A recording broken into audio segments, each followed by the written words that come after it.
Good morning बच्चों। मैं आपकी गृह विज्ञान शिक्षिका। आज मैं कक्षा 11 का जो हम लोगों ने अपना चैप्टर शुरू किया था जीवित ऊतकों की कोशिकीय संरचना, जिसमें हम लोगों ने अभी कल पढ़ा है राइबोसोम्स के बारे में पढ़ा, उसके कार्य क्या हैं इसके बारे में जानकारी प्राप्त की।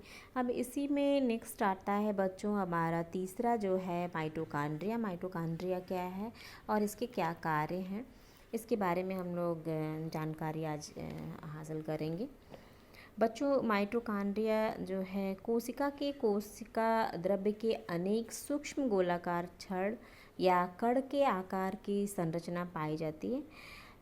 इन्हें हम लोग माइटोकॉन्ड्रिया कहते हैं। माइटोकॉन्ड्रिया जीवाणुओं तथा नीली हरी शैवालों की कोशिका को छोड़कर पौधों तथा जंतुओं की सामान्यतः समस्त जीवित कोशिकाओं में पाए जाते हैं। विभिन्न कोशिकाओं में माइटोकॉन्ड्रिया की संख्या भिन्न भिन्न होती है।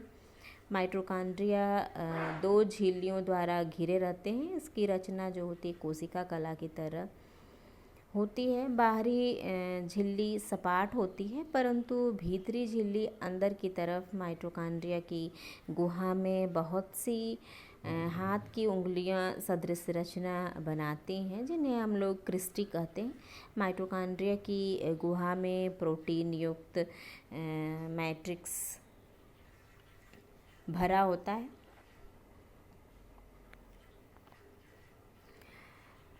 क्रिस्टी की सतह पर ऑक्सीसोम्स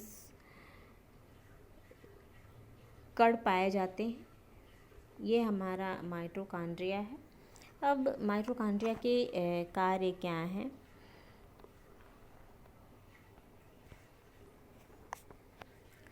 बच्चों, माइटोकॉन्ड्रिया को कोशिका का विद्युत गृह भी कहते हैं, यानी कि उसको हम लोग कोशिका का पावर हाउस भी कहते हैं। इसमें कार्बनिक भोज्य पदार्थ के जैव रासायनिक ऑक्सीकरण से ऊर्जा मुक्त होती है। ऊर्जा जैविक क्रियाओं के काम में लाई जाती है। ये हमारे माइटोकॉन्ड्रिया के कार्य हैं। उसके बाद हमारा नेक्स्ट चौथा है जो हमारा है गाल्जिकाय। बच्चों, गाल्जिकाय ये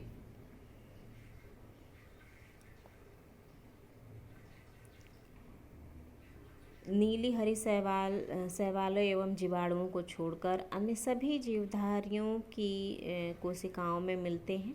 पौधों में गाल्जिकाय का डिक्टियोसोम भी कहा जाता है। विभिन्न कोशिकाओं में गाल्जिकाय आकार, परिमाण एवं आकृति में भिन्न प्रकार की होती हैं।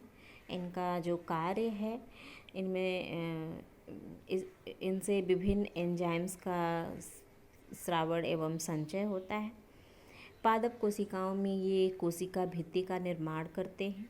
शुक्राणुओं के अग्रपिंडक का निर्माण गाल्जिकाय से होता है।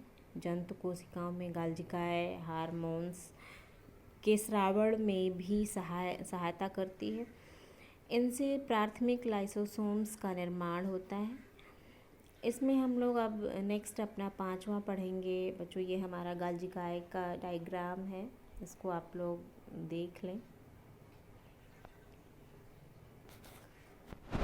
इसके बाद हम लोग पढ़ेंगे लाइसोसोम्स। लाइसोसोम्स क्या हैं बच्चों? ये अधिकतर जंतु कोशिका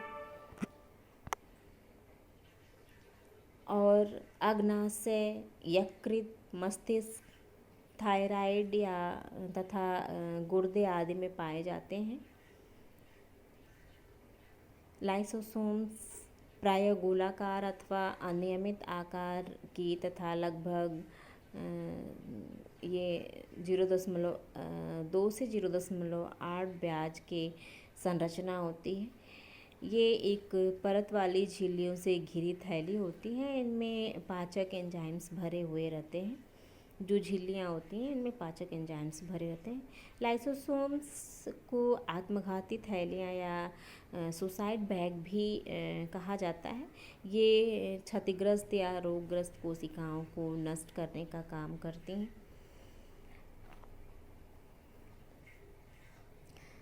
इसके बाद हम लोग पढ़ेंगे अपना छठा जो है तारक काय या सेंट्रोसोम।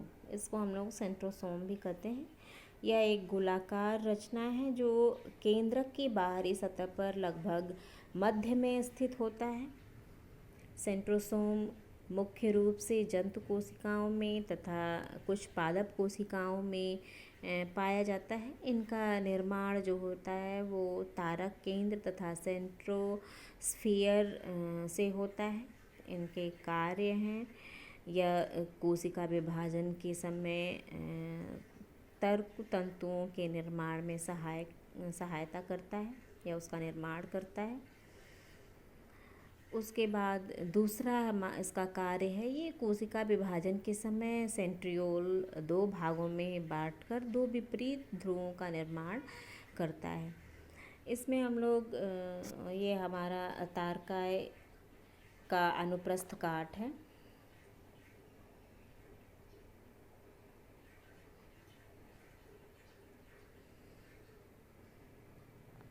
इसके बाद हम लोग सातवां जो हमारा है रिक्तिकाएँ या रस धमनियाँ हैं, इसके बारे में देखेंगे क्या हैं। बच्चों, तरुण कोशिका में सघन कोशिका द्रव्य भरा रहता है, परंतु जैसे जैसे कोशिका का आकार बढ़ता जाता है विभिन्न आकारों की छोटी छोटी रिक्तिकाएँ या रस धमनियाँ बन जाती हैं। पादप कोशिका में ये छोटी छोटी रस धमनियाँ आपस में मिलकर एक बड़ी रिक्तिका बनाती है। रिक्तिका के चारों ओर एक पतली अर्धपारगम्य झिल्ली पाई जाती है जिसे टोनोप्लास्ट या रिक्तिका कला कहते हैं। रिक्तिका कला के अंदर एक तरल पदार्थ भरा रहता है जिसे हम लोग रिक्तिका रस कहते हैं।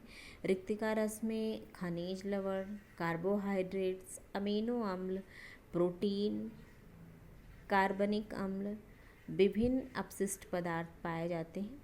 इनके जो कार्य हैं ये कोशिका को स्फीत बनाए रखती है।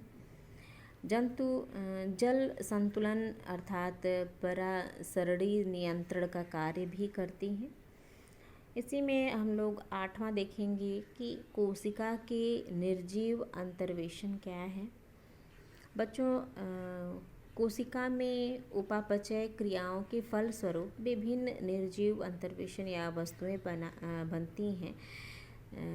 जंतु कोशिकाओं में कार्बोहाइड्रेट्स, वसा तथा प्रोटीन्स आदि विभिन्न रूपों में संचित रहती हैं। इसके अतिरिक्त लवण, उत्सर्जी पदार्थ या अन्य निष्क्रिय पदार्थ पाए जाते हैं।